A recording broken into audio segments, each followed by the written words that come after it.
Yeah, recording in progress. Got it. Thank you. Okay. Thank you. Yeah, guys, let's start. And maybe someone will join us later. Anyway, it's fine.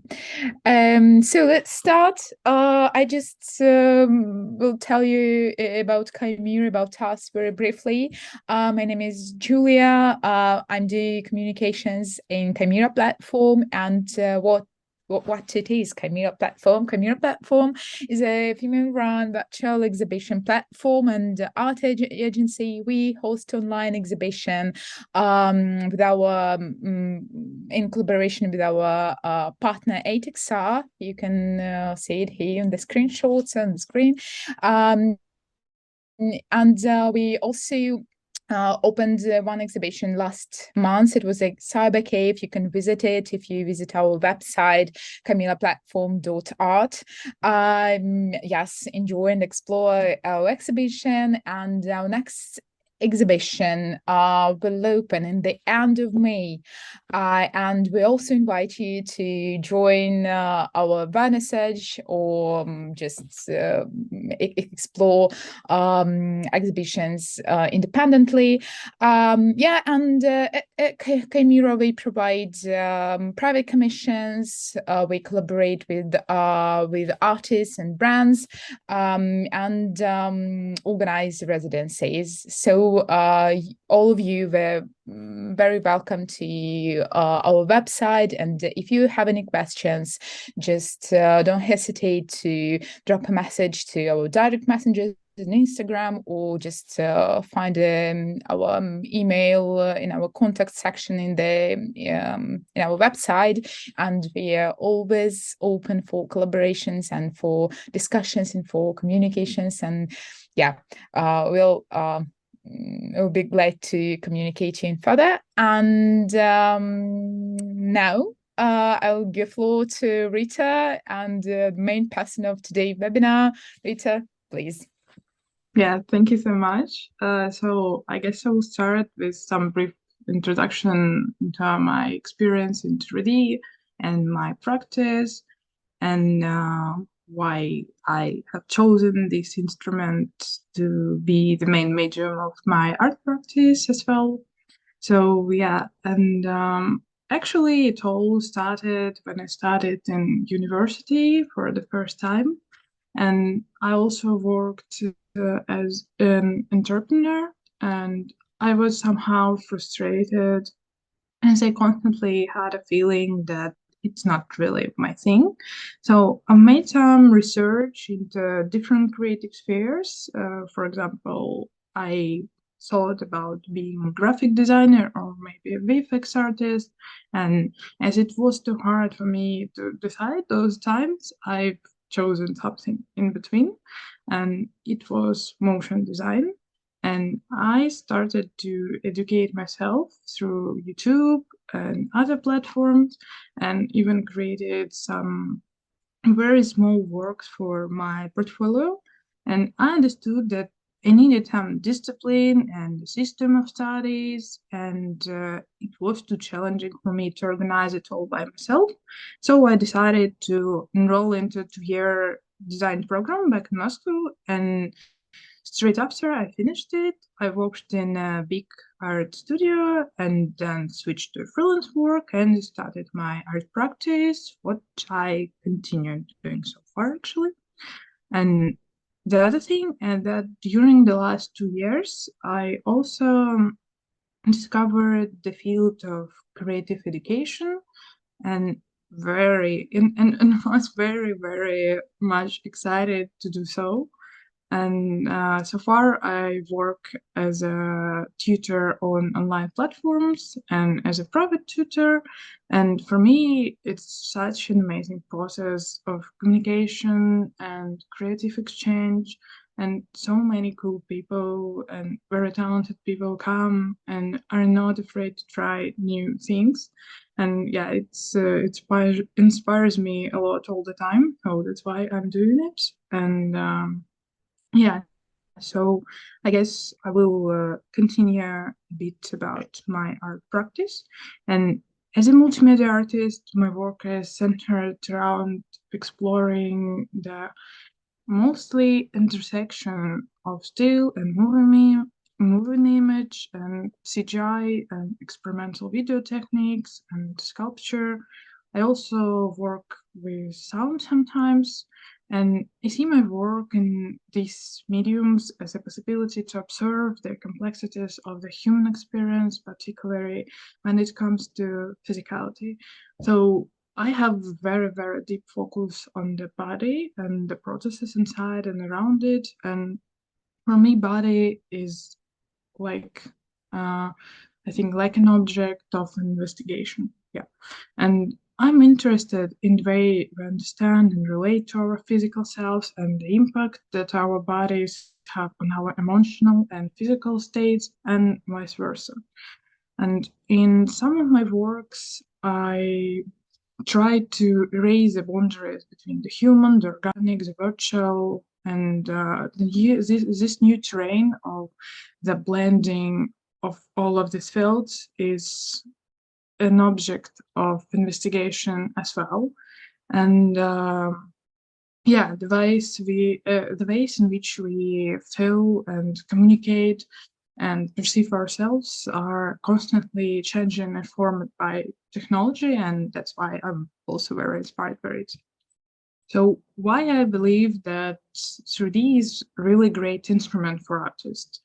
I think that 3D is perfect medium because it's really functional. Even when you're not doing your 3D artworks or something inside of the software, you can just have it as an instrument for visualization of your exposition ideas, for example, or any other work, whatever your medium is. So you can use it just in a very functional way. And 3D is a very flexible instrument which allows you to choose between styles and forms of your project. And you can make images, you can make sculptures, you can make prints, designs wherever you want, and projection mappings as well. Just any kind of the project you want to create. And I think that the exploration here barely comes to an end. And so I think we came to the part where I will I will give some brief introduction into the software and show some examples of the software possibilities and some cool videos as well. And I will tell you about 3D graphics in general. So in the process of this lecture, I will show you my own works and works of other artists, just to make it more diverse and just for you to have an opportunity to better understand how different the processes are and how different the style of 3D graphics can be, and yeah, just have a more comprehensive understanding of the medium. So I believe that with decent skills in 3D graphics, you basically can create anything you want, and it often feels like building your own special universe. And that's why I like it so much. And inside of 3D software, we have so many powerful tools for creating a lot of cool stuff like environments, objects, characters, and physical simulations like fire, water, or sand, and a lot more. And it's no wonder that with such functionalities, 3D graphics are such a fun and are gaining more and more popularity, and 3D is used in so many different fields.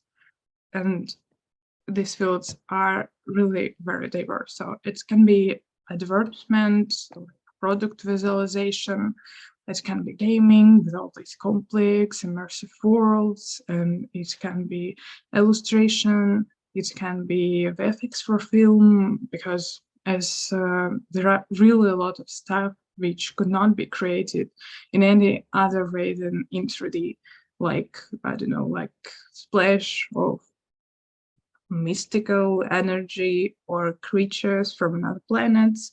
And it can be fashion, it can be architecture, this concept and concept visualizations, and it can be anything that involves AR, VR, and XR technologies, and also training and education, for example, in medicine and like all these virtual labs and medical operations in real time. So just so many films, and the world of 3D graphics is so huge and with plenty of software options, and use of the software depends on the specific tasks, and as many of them are designed to create something particular, for example 3D clothing or character animation. And first of all, I want to show you some show reels, and the showreels of the different softwares are basically the videos which are showcasing the capabilities and features of particular software and tools inside. And showreels are often used by software companies to promote their products, or as well by artists and animators to showcase their skills and demonstrate their proficiency using the software. So yes, I will launch it. So I will show you the software which owns Maxon company. And these softwares are Cinema 4D and Brush, which they bought recently. And these softwares are my favorite ones. They're very flexible, very functional. They are just, I don't know, they meet all my needs in 3D. So let's watch it a bit. Maybe a bit of sound will be okay. Yeah.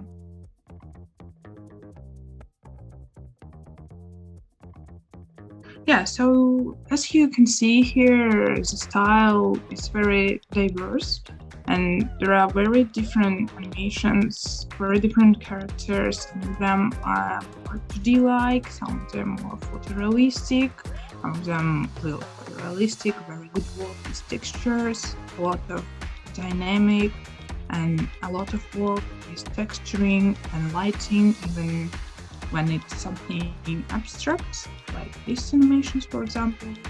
And yeah, so you can work there with environment, with object, make some product visualizations, and use the software as an instrument for projection mapping, like we have seen in the show before.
Another software is Houdini, and Houdini is a bit different kind of software, and here we can do more complex animations, more complex landscapes, and we can create all advanced simulations like ocean, no fluid, sand, I don't know, so many apocalyptic shots from movies are created in Houdini as well. And yeah, so let's see it also.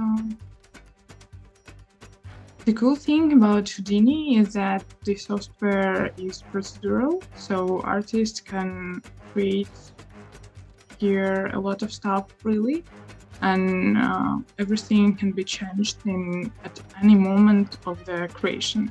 So, but I guess it's not as probably user-friendly when you're just starting in 3D, and you just need to have some patience to navigate through the interface and use all the nodes which are in the software. So yes, here we can see also very diverse style. It's organic, 2D-like, everything. Yeah, just juicy abstractions and some other stuff.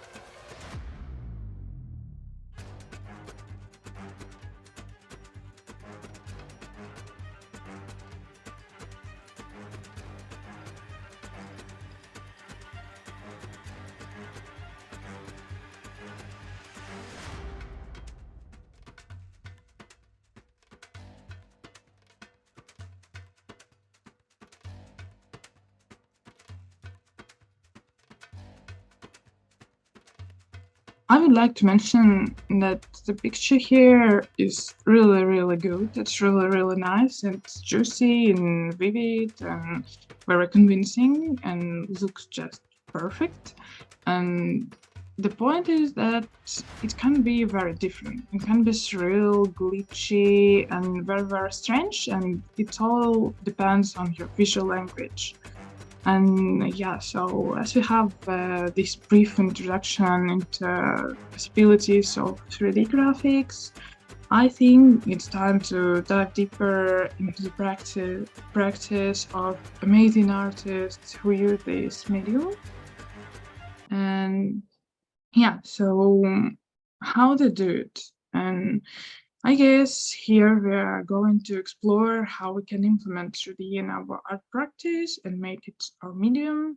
And I want to show you the works of two of my favorite artists. It's Ed Atkins and Lu Yang. And both of them use 3D to create videos, explore topics of digital avatars and their correlations with our physicality, but they have such a different visual language to express their ideas, and I think it's very interesting contrast. So that's why I want to show them together. And yeah, so Ed Atkins works with CGI video and explores topics of materiality and corporeality, and he often combines it with text, with sound and paintings, and he creates dreamlike environments and very, very existential experience. And his works are pretty uncanny because he works with really uncanny avatars, which are human-like, most of them, I think. And through his works, he explores and expresses the slippery nature of meaning, I guess, and the loneliness, the desire, the relationship between mortality and fragility of human nature, and also the relationship and tensions between our physical bodies and our digital selves. So, yeah, I guess we will see the videos from him. Yeah, so this is the works of Ed Atkins. Let's just watch it.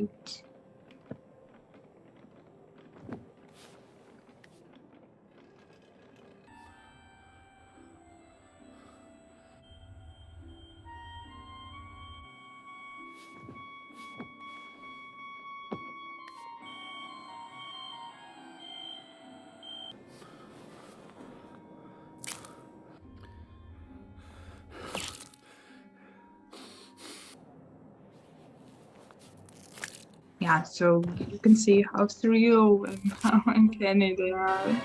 Just, yeah, it's just very strange and very disturbing content a bit.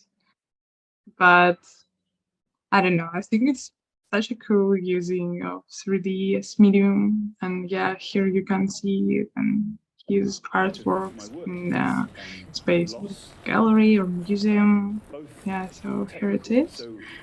And yeah, so I guess we're okay with Ed Atkins, and we can move to another one, artist who also works with 3D, and her works are very, very different from what we have seen. Yeah, so here it is. Let's see. So yeah, the other artist is Wu Yang, and Wu Yang works with game experience and video installation and performance. And the artist practice often incorporates elements of anime and manga, and as well as traditional Chinese mythology and religious topics. And so it's all the blend of all this religion, philosophy, neuroscience, psychology, and modern technology as well. And Liang collaborates a lot with scientists and engineers, and as well explores the topics of gender and relationships between technology and human body in general.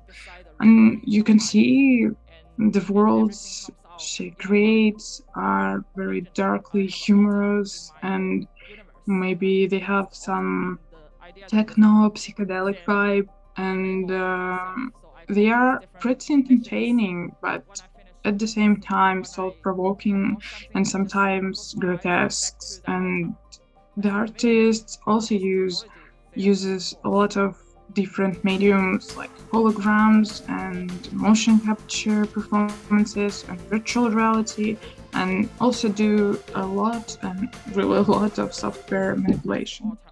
So this shot just shows how the motion capture technology is made. So the face have some markers on it, and then the avatar just recreates the movements of the face muscles and so on. So that's how the technology works. And we will come back to our presentation.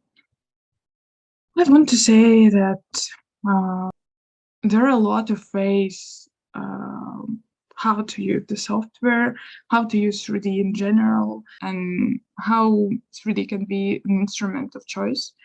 And I'm going to show you works of various talented artists who use 3D in their practice. And when you get all this presentation, you will have information about this artist and the links about the links to their websites, and so you will have enough time to explore what wonderful content they create.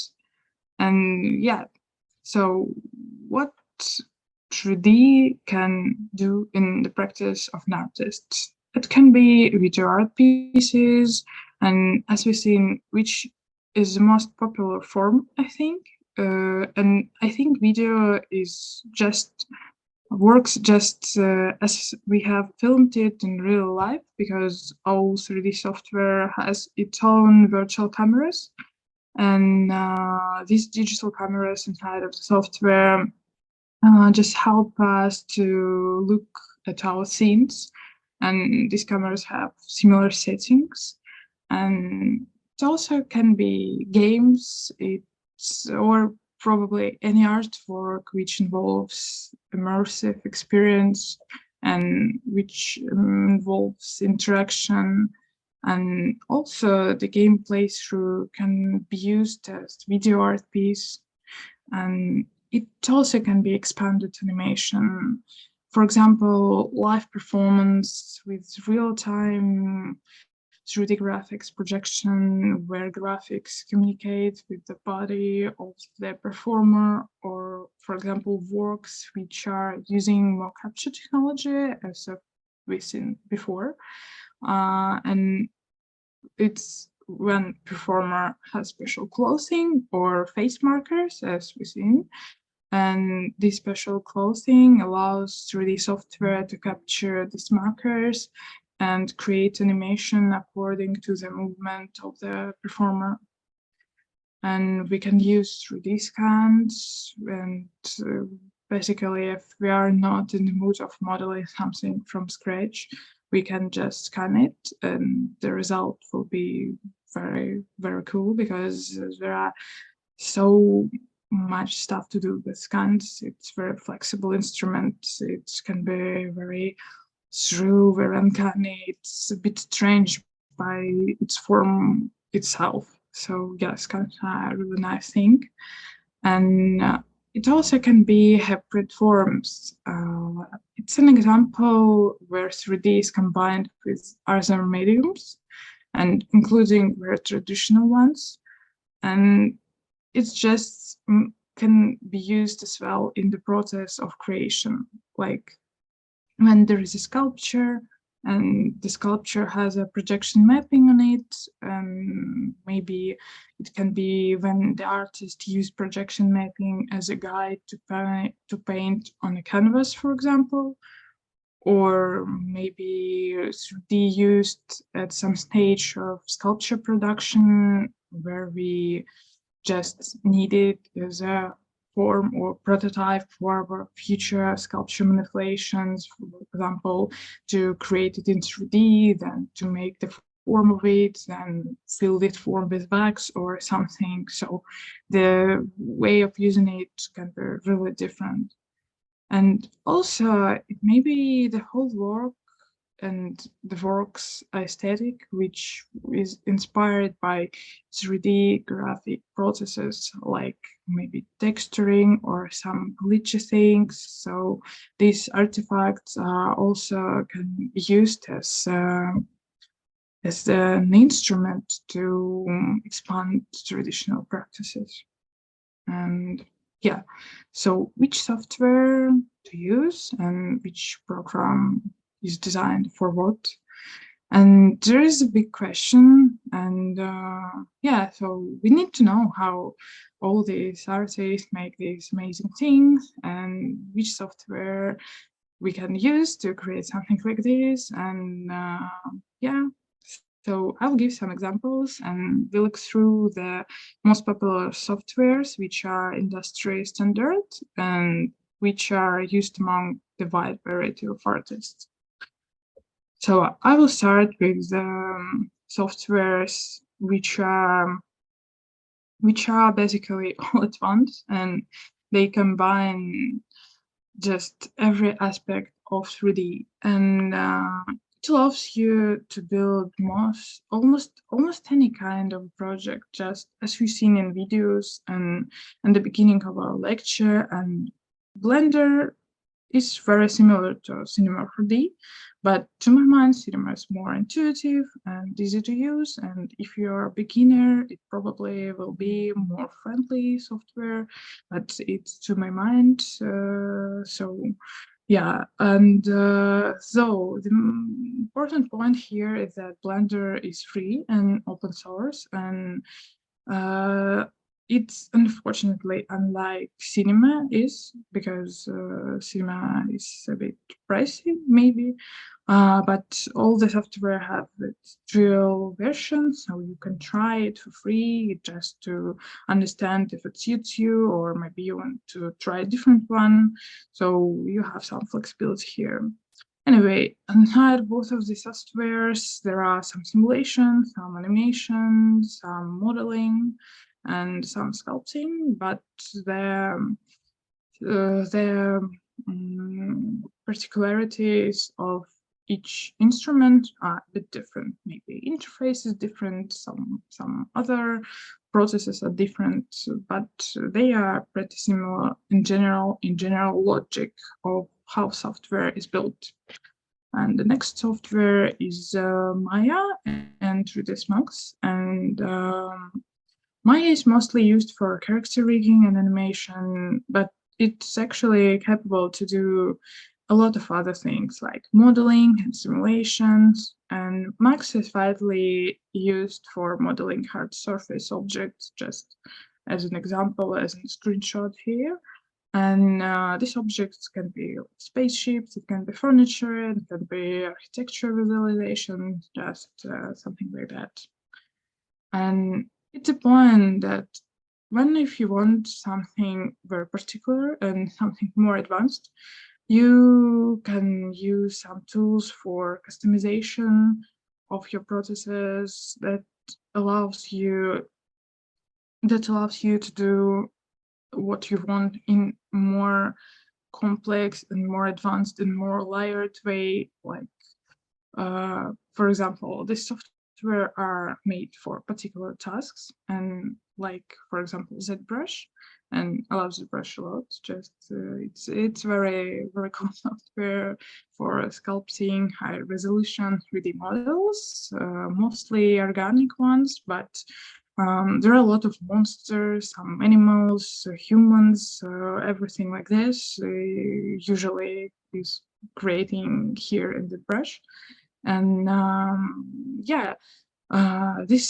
software is and its processes is very similar to traditional sculpting process. So you just manipulate some amount of polygon, some mass which you just pull and just drag some part of it and create this complex stuff. So everything here just starts with a sphere and almost sphere, and then becomes more and more complex with each iteration of the process of sculpting. And it also can be substance painter or substance designer, and these softwares both follow texturing, and this software allows you to do advanced material creation and work with software, and work with surface of your objects, of your creatures, and you just make them more interesting with all these advanced and very detailed high resolution textures. And it can be Houdini as well, and Houdini is used mostly for advanced simulations. And as I said before, Houdini is procedural, and procedural means that you can create multiple iterations of any project and just came back to the start and change something, and you will have no need to create something from scratch again. So it's very cool stuff. But yeah, as you can see, a lot of things are here in this interface, a lot of complex shelves and icons and stuff. So it may be a bit harder than other software. So there are another software for different kind of simulations, and there is Xparticles and RealFlow, and both of the softwares are for simulations as well, and they can exist as plugins to Cinema 4D, for example, and they are more simple than Houdini, but also can create water simulations, any fluids actually, grains, sand, some smoke, and so on. So you can start with it, for example, because it's more user-friendly and more intuitive to start with. It also can be 3D clothing and software like Clothes3D and Marvelous Designer. So these softwares are mostly do clothing creation and simulation. So as you can see, you have this 2D window and 3D window for your simulation, and you just work with patterns as you can work with them in real life. So it's also use the same processes as real life creation of clothing. And you can work with game engines like Unreal Engine or, for example, Unity. And these engines are used for real-time rendering and game development. And they are mostly used as a software where you put all your assets, for example, from another software, and manipulate them and render them and bring them to your game or something like this. And you can work with avatars, and you can work with avatars in Dust 3D, or there is another software named Character Creator, and also Unreal Engine have some kind of plugin, not really, maybe some kind of software which also makes avatars. It's MetaHuman. It's also nice. And as you can see, avatars can be really photorealistic, and you can create your own, and you can create the avatar who will look like you. And so there are pretty so many opportunities to customize these avatars in Hari software. And there's a bunch of software. It's compositing software, and actually, it's not only compositing software, but it's also allow do some animation and some post-production stuff. But I probably will focus on the compositing side of it, is as it's more probably more suitable for the processes which probably artist would need. So yeah, as we've seen, we have so many different options to choose from, and knowing which software is more suitable for your needs is a key to a productive learning process. And the other important point here is that if you know what software do and designed for what purposes, you have more comprehensive understanding of the algorithms. And so you need to understand what you do first, and you need to understand what you do next.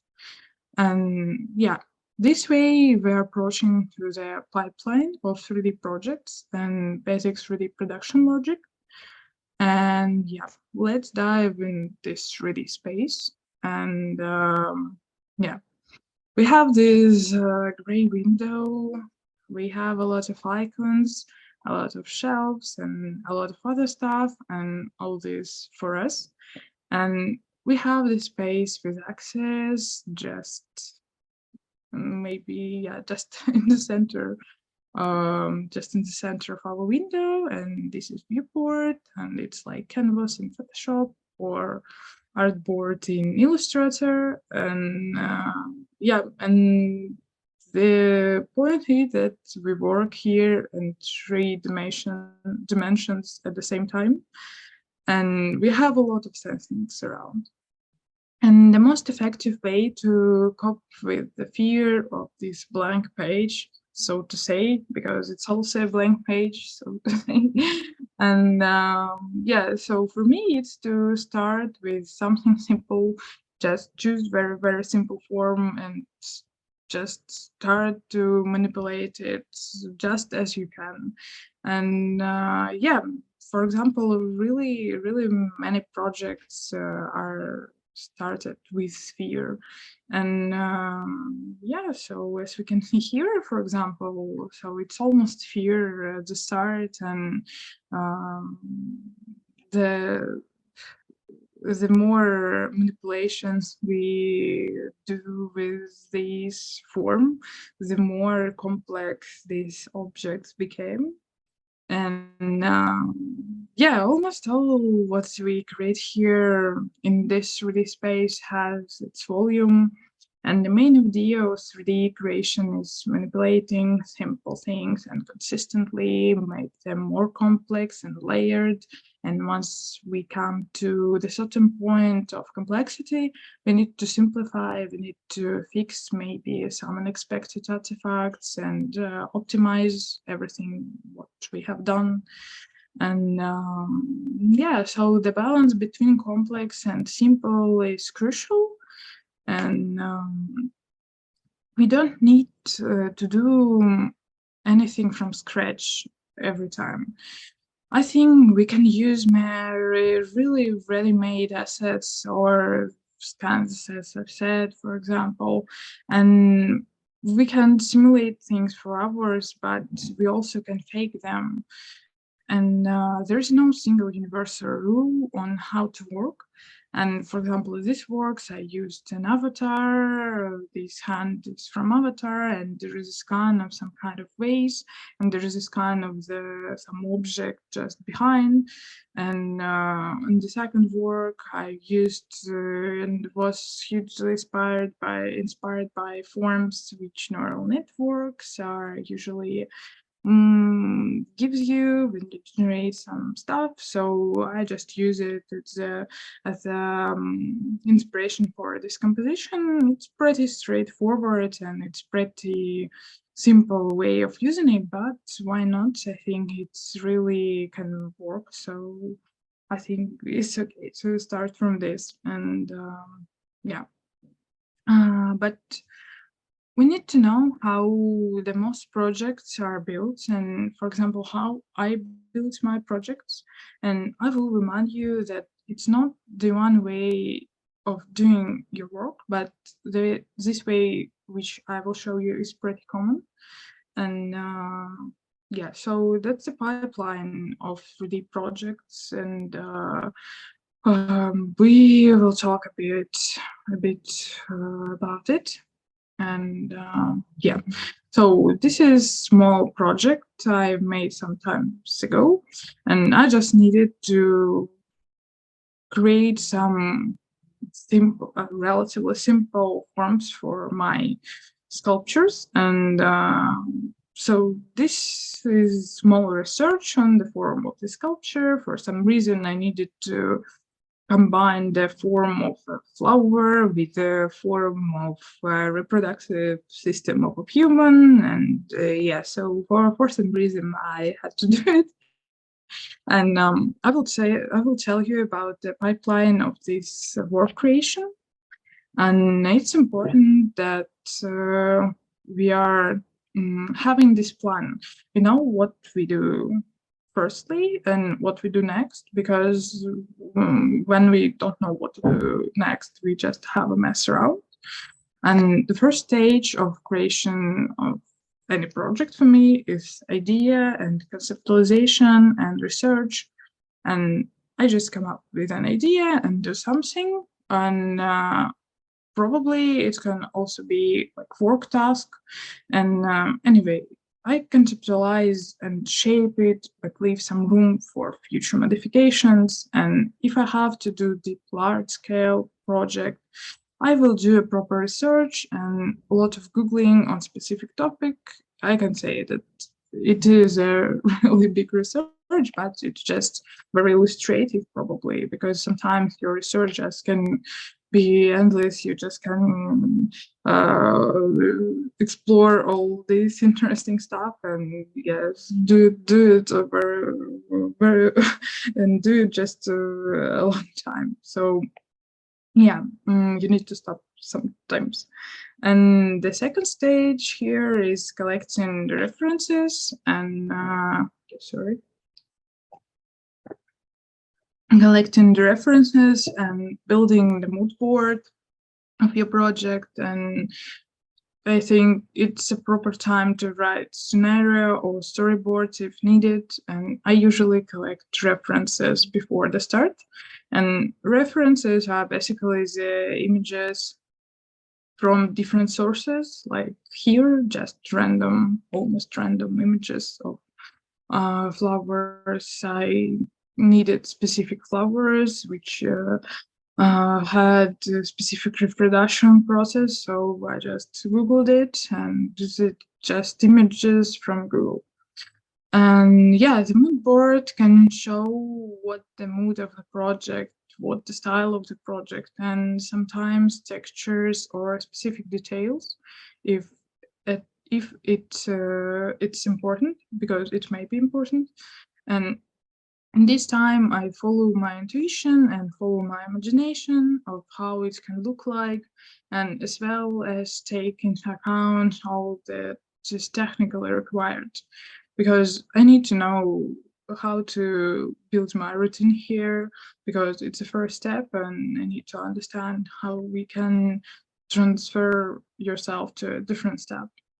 And after collecting references, finishing mood board, I write scenario, if it's video, for example, If it's just images or sculptures, there is no need for the scenario, so it's not the pipeline of this particular project, but it's pipeline in general.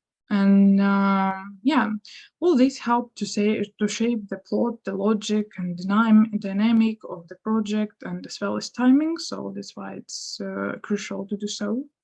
And then we are going to the third stage, and the third stage is when we are jumping into the software and creating our first scenes.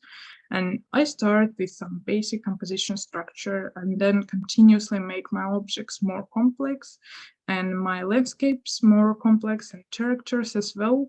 And I just make them more detailed with each iteration.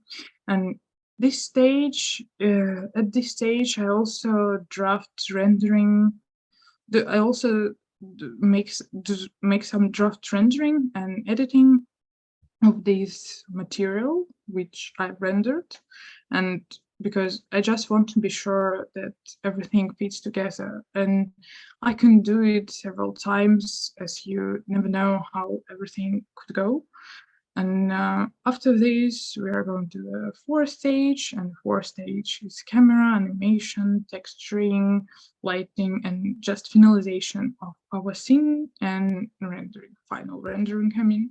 And as I have my scenes prepared for animation, I start to think about animation in more detailed way, and about motion of camera, and about how I work with the motion of objects and overall dynamic of the video. And as well as for video works, it's really important to have each frame with well-designed composition, because you just can push on stop and you'll see some not really cool stuff. So I just think about each frame throughout the whole video I do.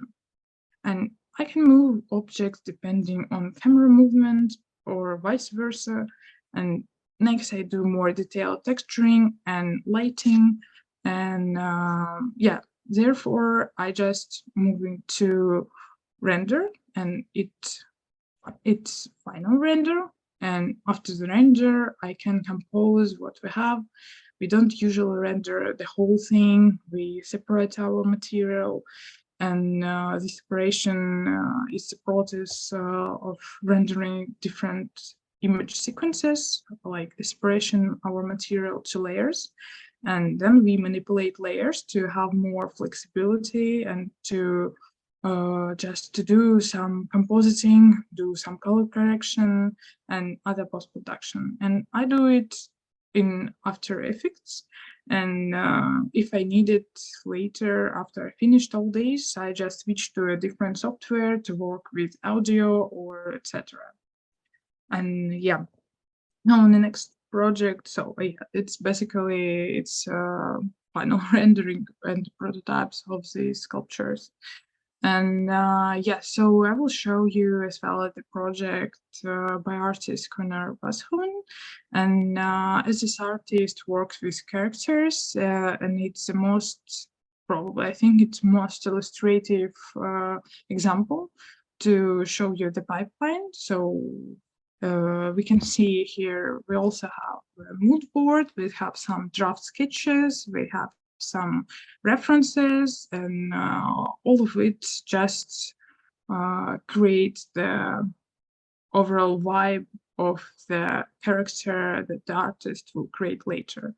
And yeah, so here it is, and we can see that we almost finished model of this character, and we can see the details on the sculpture, which we have seen in our references, like these coral-like forms. And yeah, and here we can see texturing, and texturing also show us that we were inspired by the certain colors of these coral-like creatures.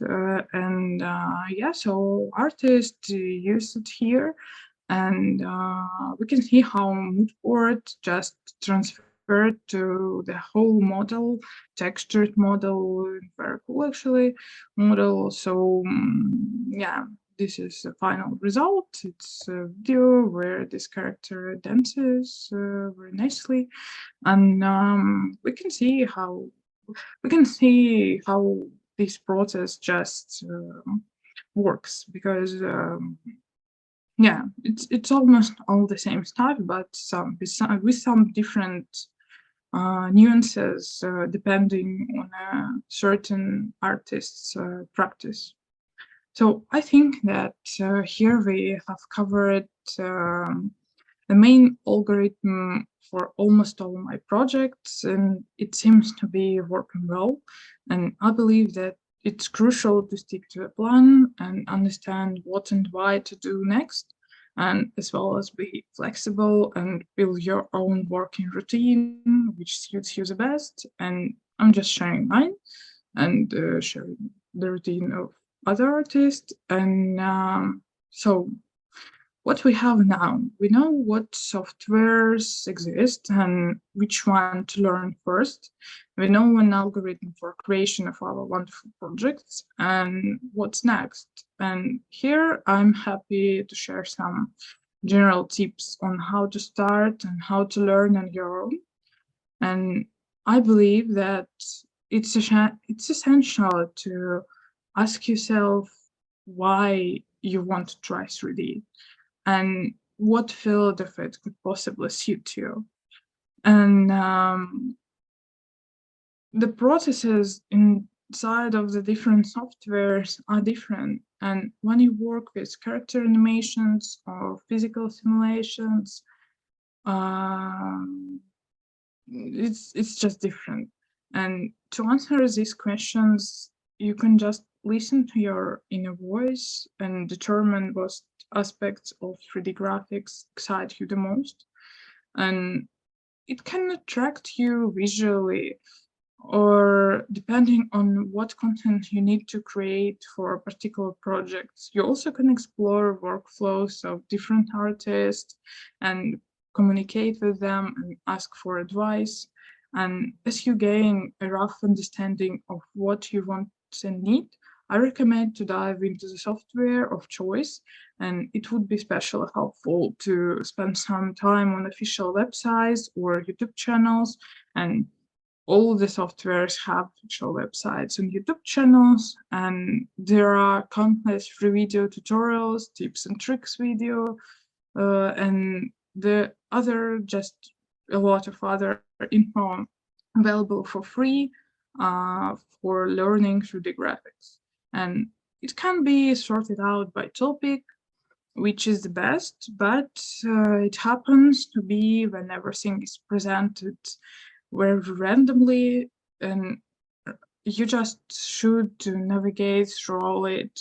And I think that's better to start with some basic tutorials and then move to complex ones, because yeah, some googling with a phrase like cinema 4D for beginners or cinema 4D how to start just helped me a lot in the time when I started. And the other key thing is practice. And I recommend you to be in the software and create something as much as you can. And the more you create, the better results you have. And I think it's important to start with very simple compositions as we sing, and progressively make these compositions more complicated. And don't be afraid to make mistakes. They are part of our learning process. It's totally okay just to test some stuff. It's just a process. And yeah, when you practice, I recommend you project-based learning. And it's when you set tasks for yourself and do a complete project rather than produce only individual elements. And it's always better to have the whole image series or finished video art piece. And in these cases, you have a specific purpose for your study. You have a clear task and great possibility to organize yourself, and here you are, your own art director and supervisor. And in my educational practice, I also use project-based approach, and because it's very important for students to start building their portfolio as soon as possible. And yeah, always take your time and don't rush. And as you have your own pace of learning and skill development, but still try to be consistent and try to stay motivated. And yeah, learning is really a challenging thing, but very rewarding process as well. And yeah, so it's exciting to just to challenge all it and go through and just see how you progress with time, just see your first works and then the works of the present days and see the difference. It's very cool stuff, just to analyze how long the path was and how many stuff you have done. And yeah, here I want to show you my very first works. And first one on the left is actually the first work I ever made in 3D software. And then I explored some stuff. I explored some simulations, maybe. Yes, I was in love with all these grain explosions for some reason. And yeah, as you can see, the compositions are very simple. Textures are very simple. I almost all the time use some object from free 3D libraries or something like this, because I just needed to start with something, and I haven't got enough skills for modeling, even modeling banana or something like this. So it's all the ready-made assets by different 3D artists. So I just use it to study. I just use it to uh, be a block in my to be the like stage of the process of my self education.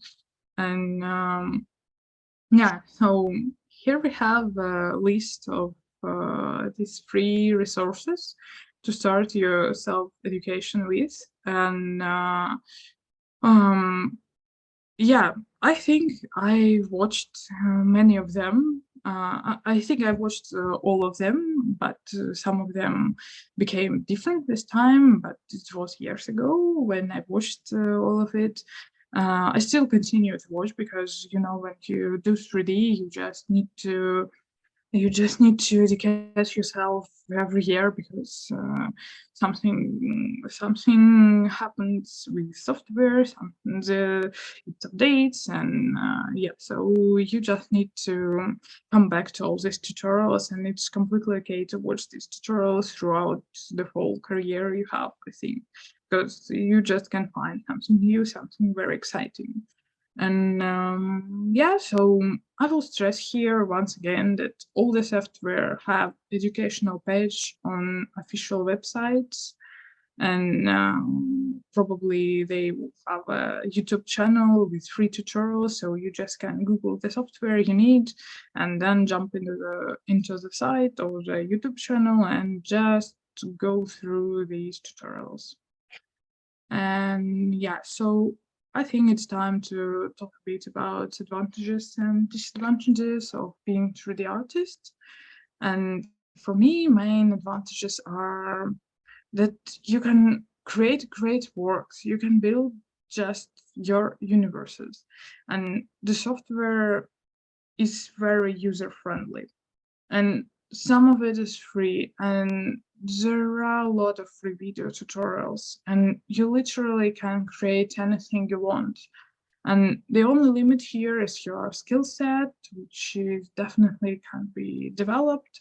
And you don't need to have any specific knowledge to start in 3D. You can start just right now. And what else? And yeah, so you can significantly expand your art practice. You can combine 3D with any medium and visualize and conceptualize your works and use it as an instrument in production of all things like sculptures, painting, and installations. And the software is constantly developing, as I said. So the instrument and processes become more simple and more automatized with time. The certain action now can be done in seconds by 2 clicks, and years ago it could be hours and just tons of work. And for me, the main disadvantages are the point at the software updates and sometimes slightly, sometimes more noticeable, but it happens almost every year. And in addition to new softwares or certain technologies appear and they are become implemented, and all this just makes the process more complicated, and you need to continue your education just all the time. And in addition, most of the softwares are not as budget friendly, and especially when you use several different programs.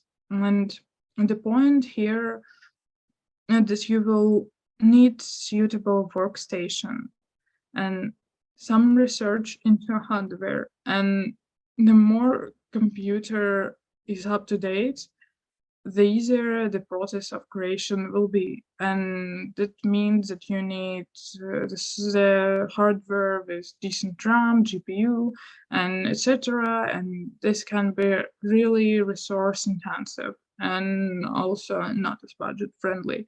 And working with 3D graphics require powerful hardware and software to create your worlds and scenes, and the more complex worlds and scenes you have, the more resources the software demands. But overall, while working with 3D graphics can be a bit challenging, it's important to consider so many advantages and so many potential opportunities. And just endless process of explorations of this instrument. And for me, it's definitely worth it, but it's definitely for you to decide. So, I think that the main the main point I wanted to stress at the end. And I think the main part of our webinar is just happened. And as we have a 2-day workshop at the end of May, I will happy to see you there if you're interested, in learning the software, if you're interested to try to create your first scene from scratch, or I don't know, if you're interested just to experiment with the software in some kind of different way from what you're used to. So I think I will just give a floor to my friend. And so I think Julia can say some words on it. Thanks, Rita. Could you show a slide with webinar? While I tell you very briefly about upcoming webinar, you just thinking about your questions, because just after a couple of minutes we just discuss something, and while Rita have a break after 1 hour speech, I just tell you about how it will be organized, and Rita, I'm sorry, but I have a small joke about after yesterday discussion about webinar, and sorry, not webinar, this workshop. We discussed the workshop, and I asked Rita, what do you usually do in this workshop? And Rita answered. I'm sorry, and Rita answered. She said that there are a lot of very basic tutorials, and I didn't like this, but because I like very intensive temp and just to give a lot of more details and just a lot of skills, and I can say that it will be quite intensive. It will be held on the 20th and 21st of May, and in 3 week. It will be Saturday and Sunday, as I understand, as I remember. It's Saturday and Sunday. You will learn during 3 hours with a 30 minutes break each day. And as I said before, it will be quite intensive. And if you want to acquire not very basic skills that you can do on your own through some YouTube channels, but if you want to get some advanced skills also and address many questions to Rita, it will be suitable for you. And of course, what about price? The best price is for you for webinar participants, and this discount is valid until next Sunday, until 7th of May. And just a little advertisement for you. Thank you, guys. Thank you. And I can say that we can go to question section. Maybe we have some questions, we can discuss it. We have I think about 10 minutes for that. Guys, I just I forgot to say that we will drop a link here in the our Zoom chat to full description of this webinar, and you will have an opportunity to follow the link, and we will send an email after this webinar with all details, and you will have an opportunity to go through all information and just make a decision of what you want. A question says, Rita, how are you? I'm fine. After like an hour of talking, I barely remember when was the last time I talked so much, just straight away. Can you guys hear me? Yeah, welcome. Oh, all right. That's cool. I wasn't sure if my mic was on. Thanks for the webinar. It was quite interesting, and like your art is very interesting, like the way you kind of produce it. I mean, I assume you're more of an like artist than a technical kind of 3D artist, right? Like from what I gathered. Yeah. So, I mean, I have a couple of questions, and the first one is about like Cinema 4D specifically, because it's actually like one of the softwares that I used it like once or twice because I had to, but generally I never got too deep into it. So like, what would you say would be like the major sort of con of that software compared to like Maya, 3ds Max, and other programs? Like, if somebody was choosing to, pick Cinema 4D as a first software, right? Like, what would be some of the features that you think Cinema 4D has that other packages don't have, or then like certain tools are not? Like, I know it's quite good for motion graphics, right? But like now in Maya you have Mesh, so other softwares sort of have certain systems now that also help with producing easy motion graphics, because Cinema 4D I think used to be quite good in that. So yeah, I mean, since you work specifically in Cinema 4D, it would be interesting to sort of hear from you, like what do you consider to be the advantage of somebody who's using Cinema 4D compared to people who are using other 3D packages? Yeah, I see. Thank you for your question.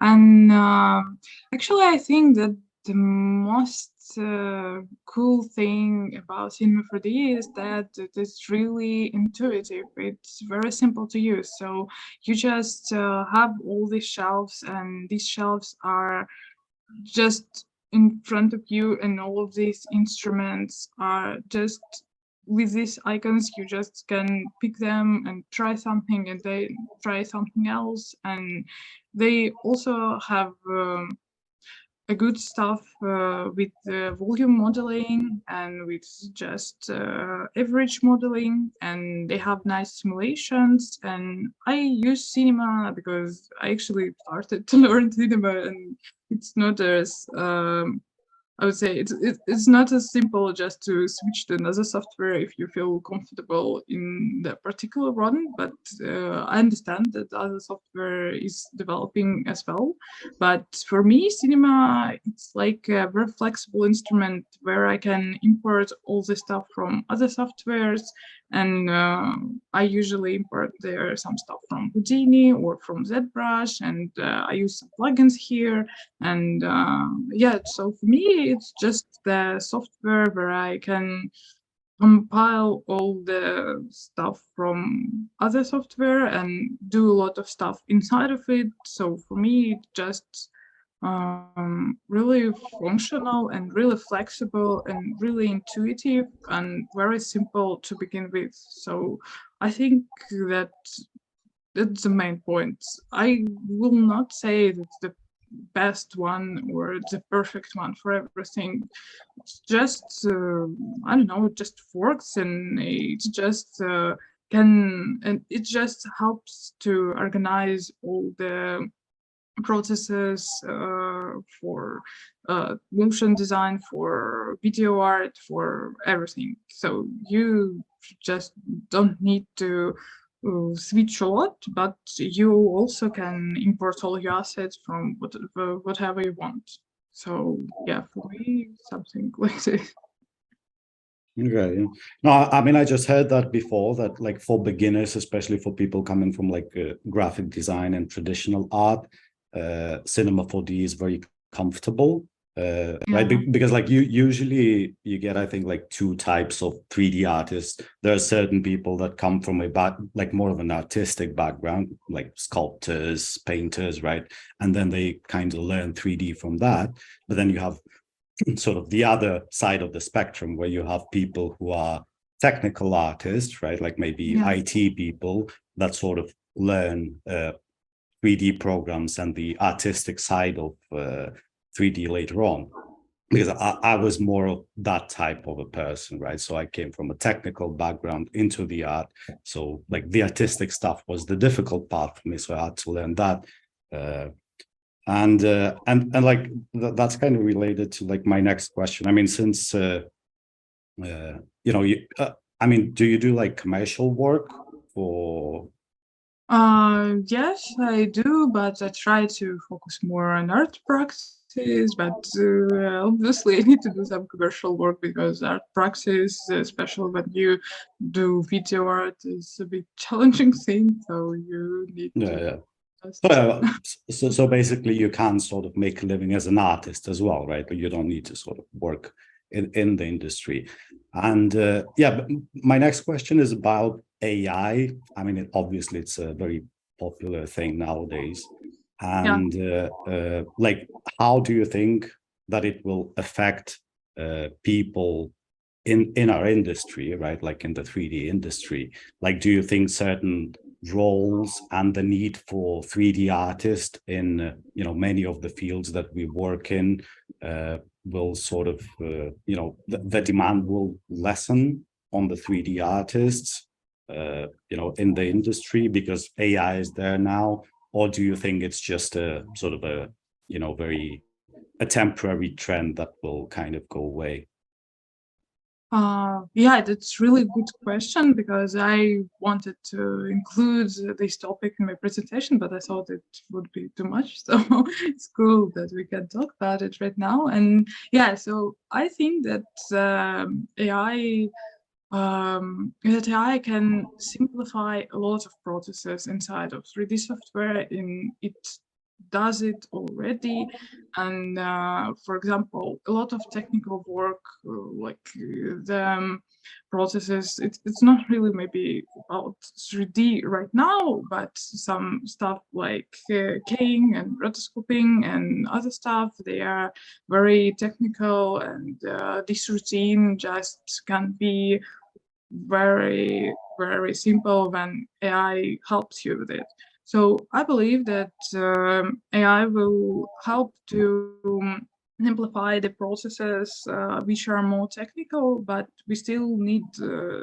we will still need artists who do conceptual work, who produce ideas, who can just build a project, make research, make this conceptualization from scratch and to the end. And yeah, so I believe that I will be an instrument. I don't think that's it can make some jobs less in demand and less popular, but I think that in general it will help 3D industry to and 3D artists just to make their processes more nice, more simple. So, and also it's I have a lot of questions to AI in general, because the options, for example, which we have now with these websites, with generating images with Midjourney and so on, and we don't know the sources of all of these images, and the sources of learning of these models, because there are so many works of different artists are used as the source of learning this AI model. So I definitely have questions, but I'm not sure that we can do something about it. So it definitely will develop with time, and we just need to, I don't know, accept it, try to make some advantage of it. So yeah, I think something like this. Yeah, I mean, I think like so far, like the AI we have now, I mean, it's not like we haven't used AI before, right? Because like 3D graphics are always sort of, they're being automated all the time, right? Because there's no such thing as AI, right? It's more like deep learning algorithms and stuff. So Yeah. I totally agree with what you're saying. And I don't think that it's going to take out away any jobs anytime soon, because most of the people I know that are employers at studios and stuff, they don't want to hire AI people that do just AI, because it's you can't work with the models and stuff that AI produces in the in a pipeline, right? Because it's going to be really messy, and you probably are going to spend more time trying to sort of adjust the AI and create the models that you want than you would if you just sort of hired a 3D artist, right? And like right now 3D artists I think are in demand, because obviously like since the seminar is for artists who are looking to get into 3D, right?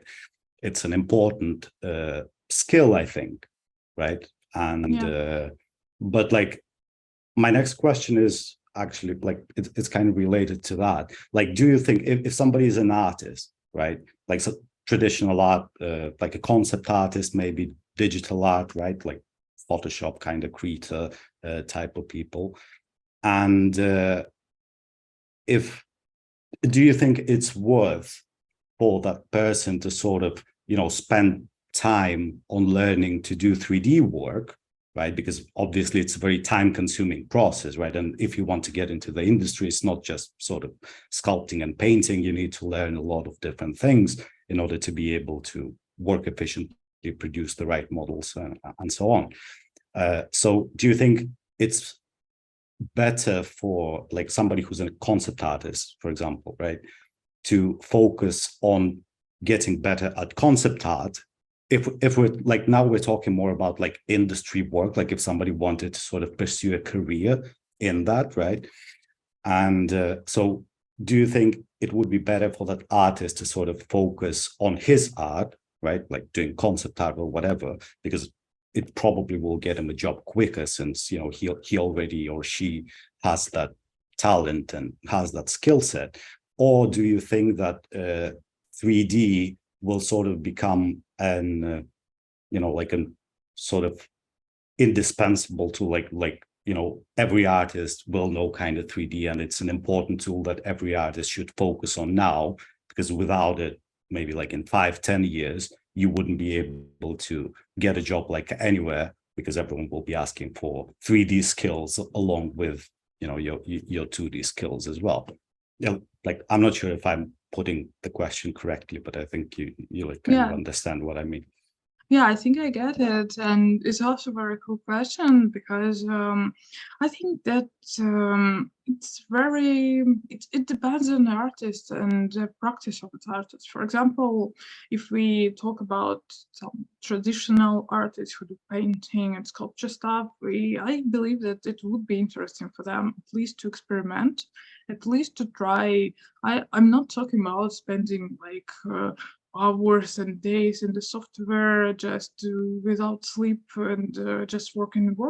You can just try, and you can try to use it in your production. Maybe it will give you more ideas. Maybe some interesting processes will appear in your practice, in your processes of creation, what you're doing. And I find it pretty exciting, but it's more about experiment. So it's more about to try something and just to decide if it suits you or not.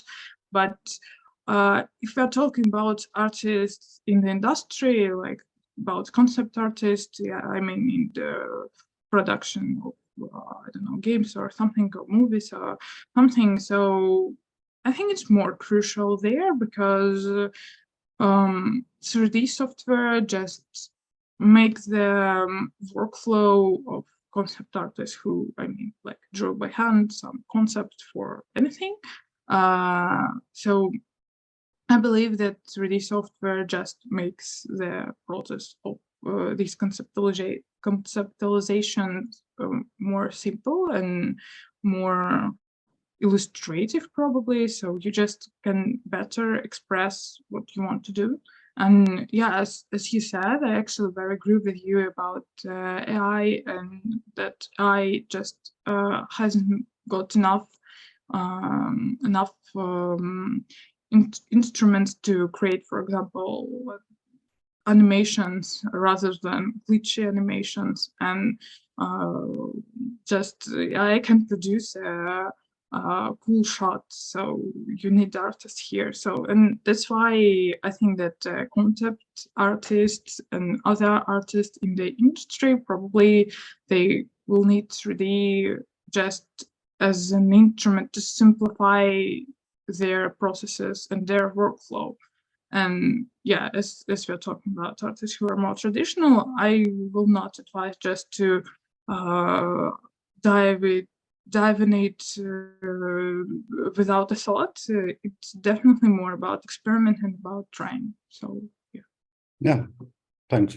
Exactly. I mean, that was it's just like the reason I'm asking, right, is because if somebody's an artist, I think learning a little bit of 3D, right, like not getting too deep into it, because people are often scared about all the technical stuff. Like I had a lot of friends who went into the university into 3D who were like painters, and then they got really scared because it's very technical, right? But like in your work, like in what you showed right now, I could kind of tell that you're approaching it more artistically, right? Like you don't need to get into like polygons and learning all of the technical stuff and the math in order now with the software we have to create something that can be used in your art, right? So you still can be a concept artist or like a digital artist or a sculptor, but you can sort of use a 3D to create like the base for your image and then paint over that. And that just kind of simplifies, like, if you're doing perspective drawing, right? You can sort of put a few cubes down, just to get the composition down in 3D, and that, anyone can learn that in like a week's time, right? And then, on top of that, you just paint and you do your traditional, like, artwork and stuff. So anyway, thanks. That was sure. Thank you. I'm very good insightful. Yeah, cheers. Sorry. I'm very good with you. I'm very clear with you that just inside of the artistic practice and inside of the processes of creation, it can be really helpful, even if you not really go deep there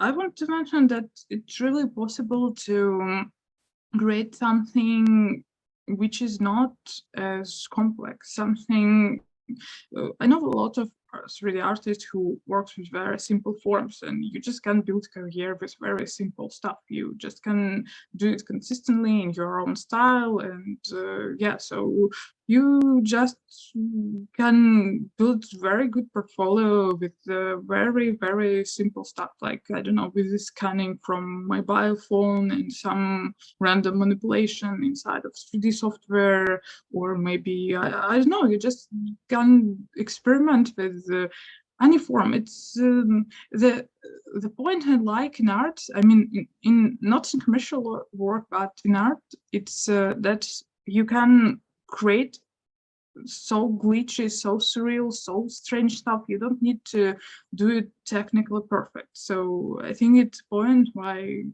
it's worth to try, because nobody waits from you that everything will be just so juicy, just perfect, just so vivid. It can be very ugly, and it's okay. So Yeah, exactly. Yeah, thank you guys for your very engaging conversation. So anybody else, do you have a questions? Maybe because it could be lost endless. um I see your smiling faces. That's really nice to see. Questions? Hello. Yeah, Hey. hello, welcome. Yeah, can you hear me? Yeah. Yeah. So my name is Prerit, and I am from India, and I make games and 3D art. So I have two questions. So my question one is, what are different platforms an artist can use to showcase their work? And second, so I struggle with putting myself out there. So I have like some sort of fear to put myself out there. So how can we get better at showcasing our work without having a fear of like that? So yeah. Yeah, I understand your question. It's I think it's very common fear. I have this fear constantly, because each time I create something, I think it's not that perfect. Maybe I don't need to put it online and to show it to anyone else. But you just need to do it. You just need to post on social media, on Instagram, on Behance, on Vimeo, whatever you use as your social media platform.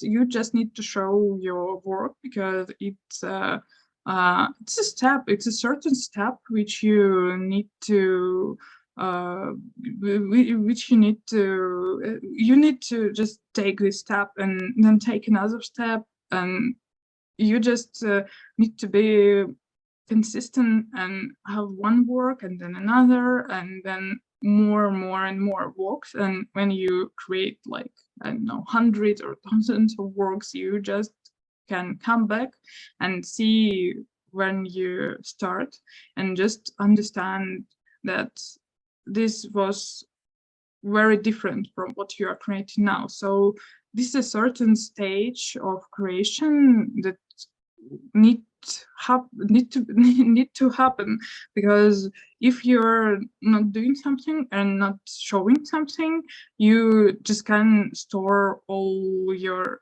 images, all your videos, or whatever you do.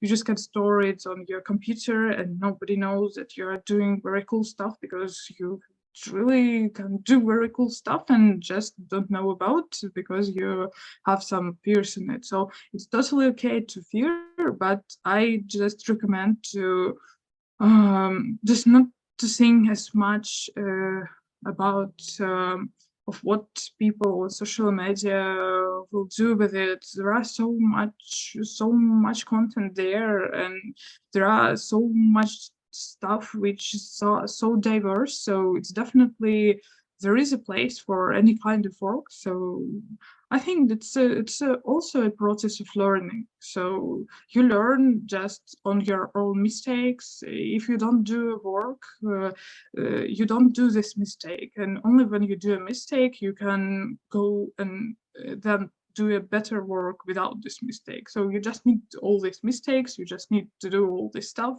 and then after a lot of works, you just feel like probably it's okay. But actually, I don't feel that anything is still okay. I just believe that I need to develop more and more and just learn more and more, because I don't know, perfectionism, it's not a good stuff, but yeah, it exists.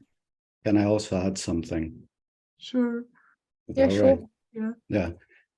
Hello to India, first of all. I have a lot of friends from there. But yeah, it's just because you said you were talking about game dev, right? Like you want to get into game dev. Is that what you said? Raeve? Hello? Yeah. So I'm doing game design. So game development is part of it. Okay, but you want to be like a game dev artist, right? Like not like a programmer. And not really like a hardcore programmer, but as much as I can get my work done.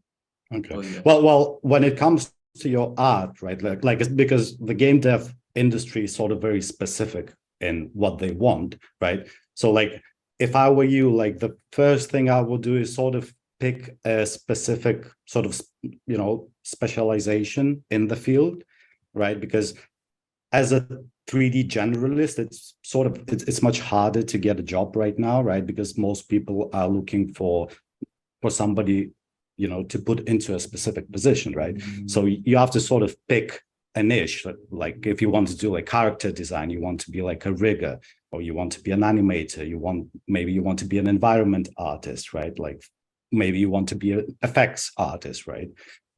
So what I would suggest for your portfolio, right, to sort of showcase your work correctly, is to do, you know, a few things well instead of doing too many things, you know, that will sort of just mess up your portfolio, right?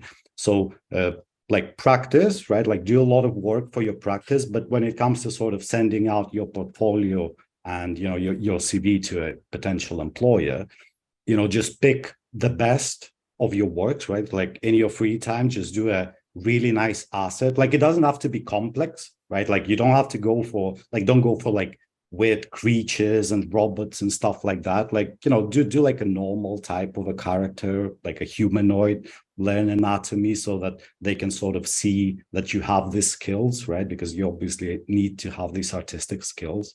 Like, do you know where you want to sort of, you know, what kind of position you want to get into? Yeah, so I'm interested in making environments and interactive environments.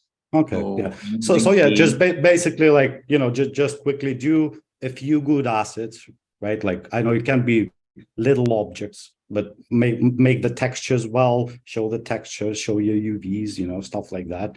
I think you know, that's the best you can do, and just sort of focus on like 2-3 assets, make them well, and send that instead of, you know, doing like sending too much work that is not up to the standard. That's just my little input. Yeah, that's certainly helpful. Yeah, thank you.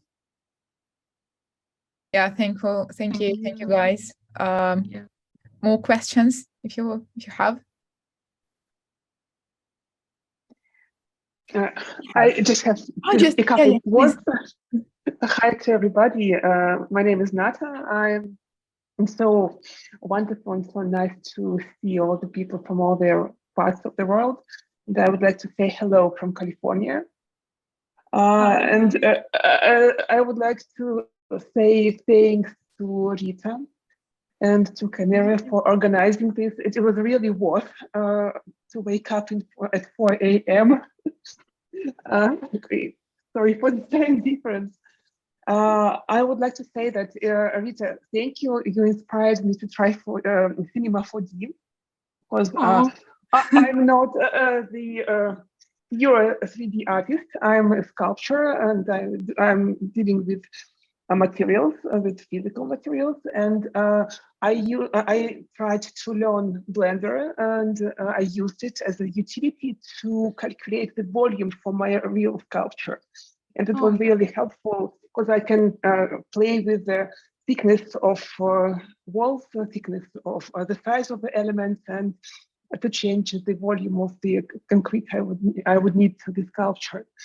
So now I'm very inspired to try Cinema 4D.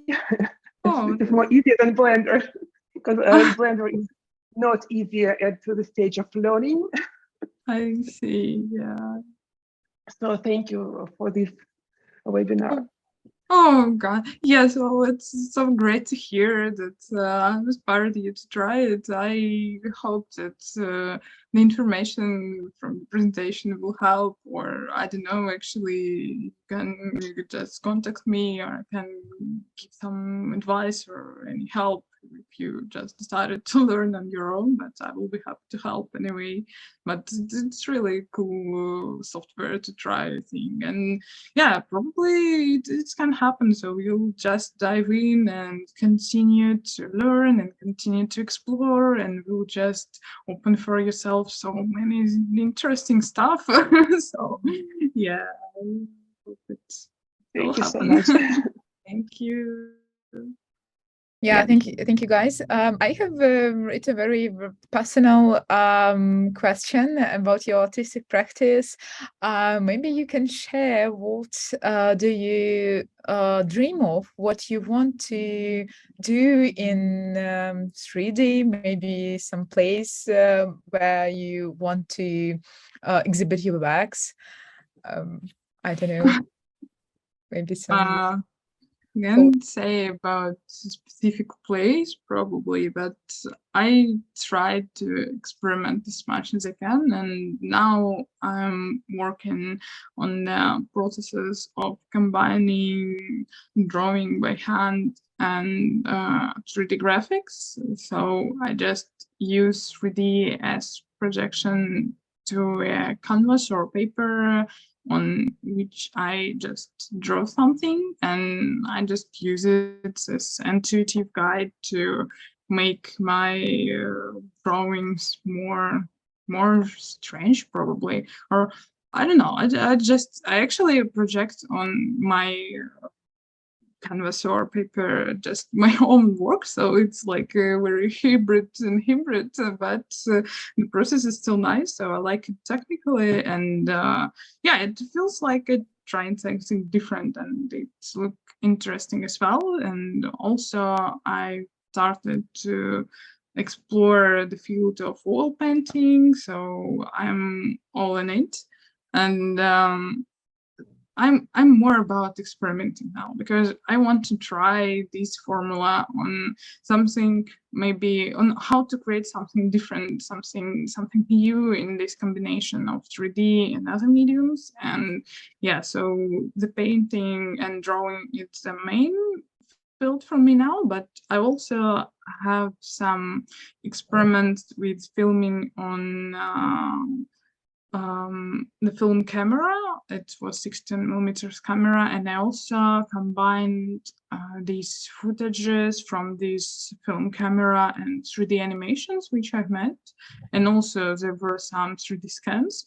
So it also a nice field as I work with video. I cannot choose something. I can choose single way to work as an artist, and I just want to try everything. So here now I'm at the point where I'm inspired by painting and video in filming. So yeah, it's something like this. For now, maybe later it will be different. So yeah, I'm excited about experimenting. Yeah, great. Rita, may I ask you one more question? You told that you are experimenting with some technologies and with the 3D scanning. Do you use the professional 3D scanning studios, or do you use some applications or some open source programs or software to 3D scan? I don't use professional 3D scanning studios because I wanted my scans to be glitchy and non-perfect, because I just needed in this ugly way. So I used the app for mobile phone, and as far as I remember, the name of this app is Polycam.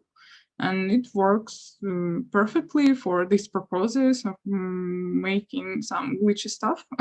And also I've used reality capture. It's a software for a desktop, so it's also proceeds a lot of it's also proceeds this images and creates 3D scan object, but you need definitely to manipulate with the software and with the results of what with the results more, because it's more advanced software. But when you use Polycam, you just can use your phone, scan something out, and it will look in some way.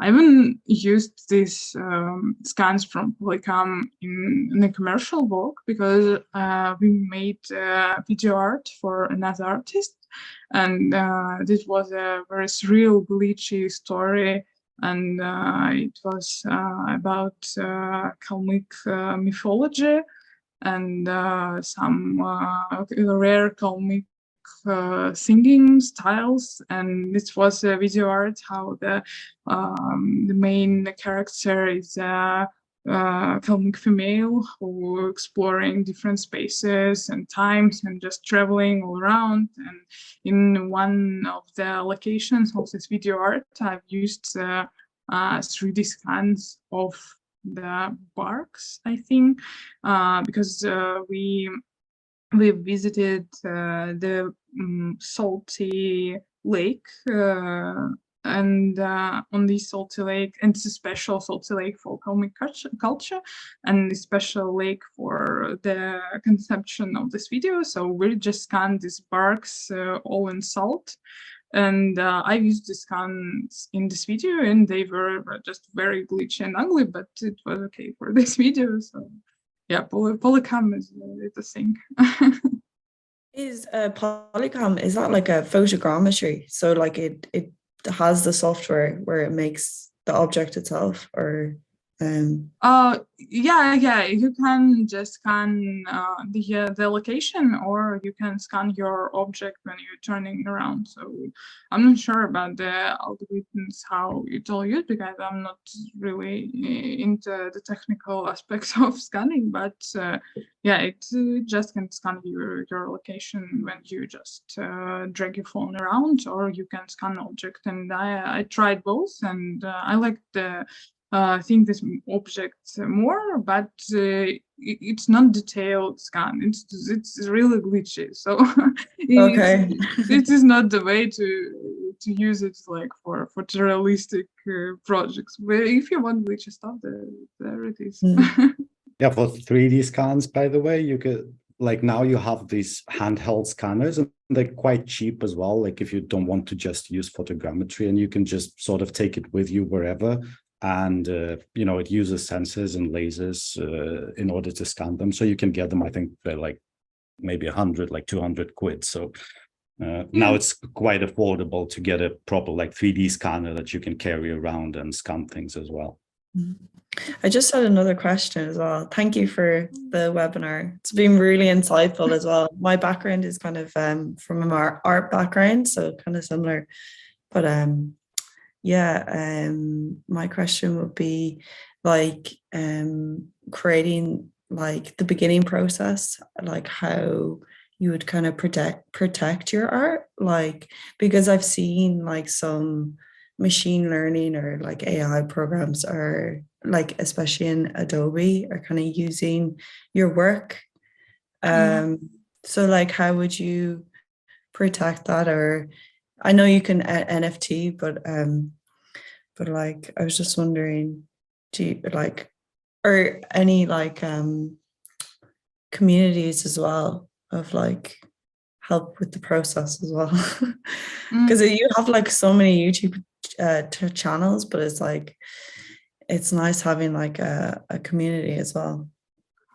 Oh, yeah, that's really important, and thank you for your question. And so on how to protect your art, I can say that I have a specific answer to this, but because we really don't know what sources these software, these websites use, because if you have your work in big social media like ArtStation or Behance or Instagram, probably some of these social media platforms just can be a source of the learning for these AI models. But I believe that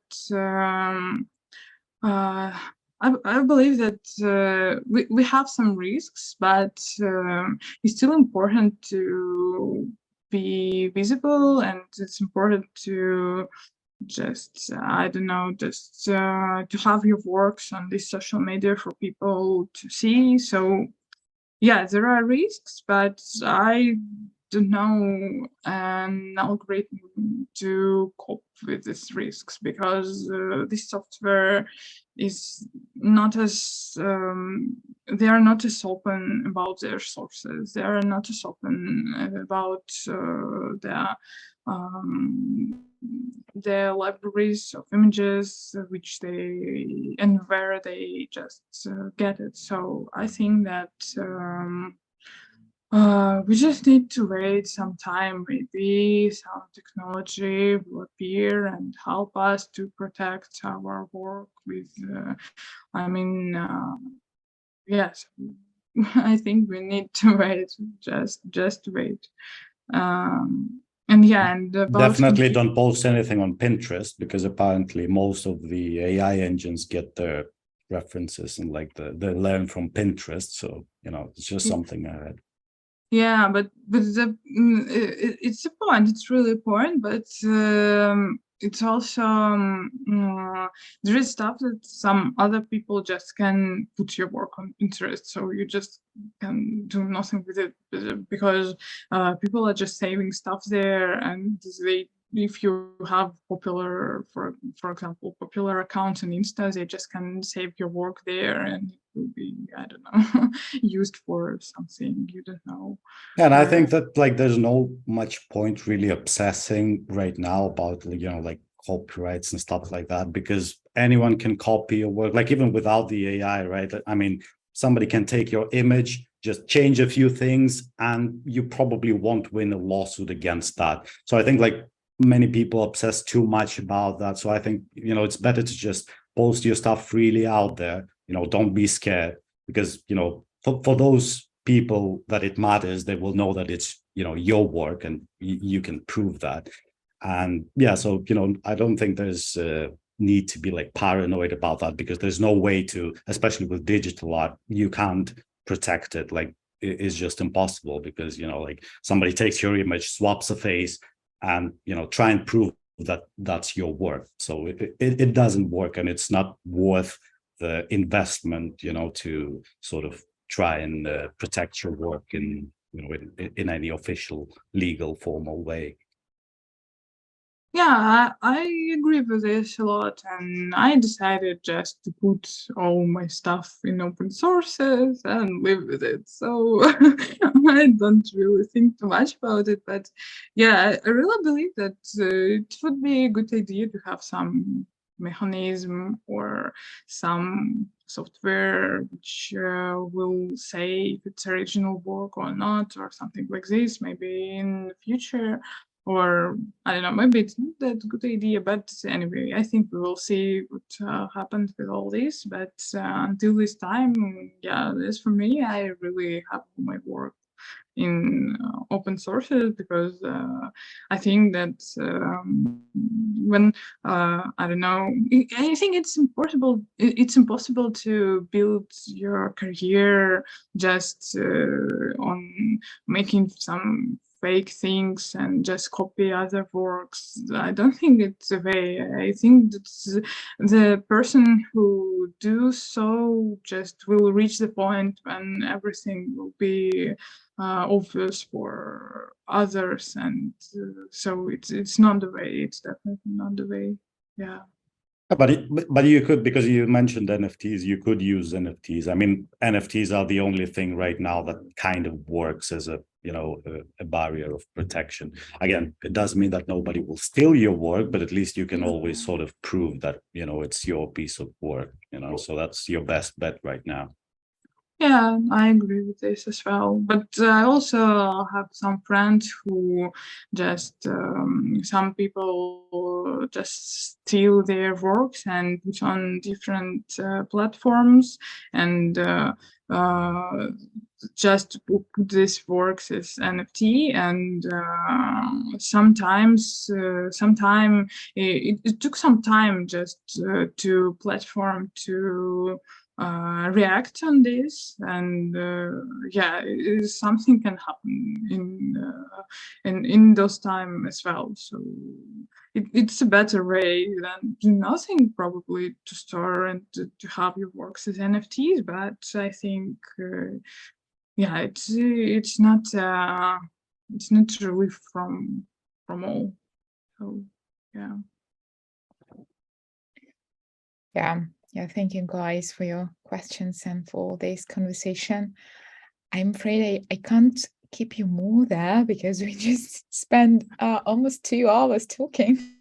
I really enjoyed it. I hope you too.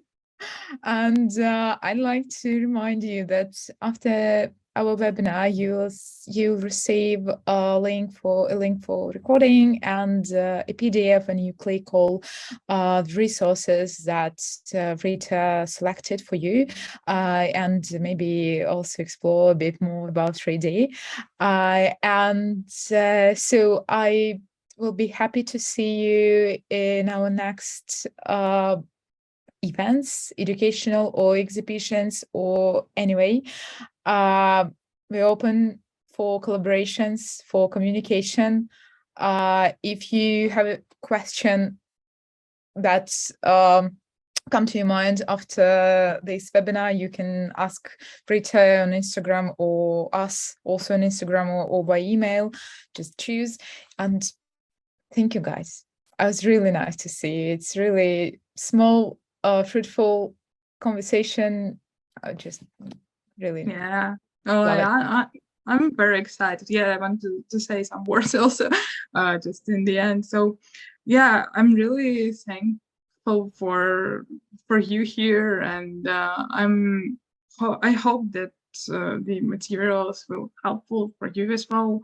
And I think that we are trying to build some kind of community here, and I believe that we'll have more events and more free events, more open events, and also different kinds of events. So it would be cool to connect with each other. And I'm very open for any kind of connections. You just can write me. I don't know, we can organize something, we can create some projects together. I'm really, really open for anything. So let's be in touch, and I will happy to hear from you. And yeah, thank you a lot for coming.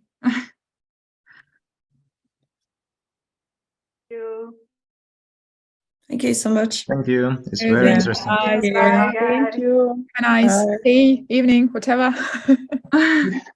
Yeah. See you. Bye. Okay.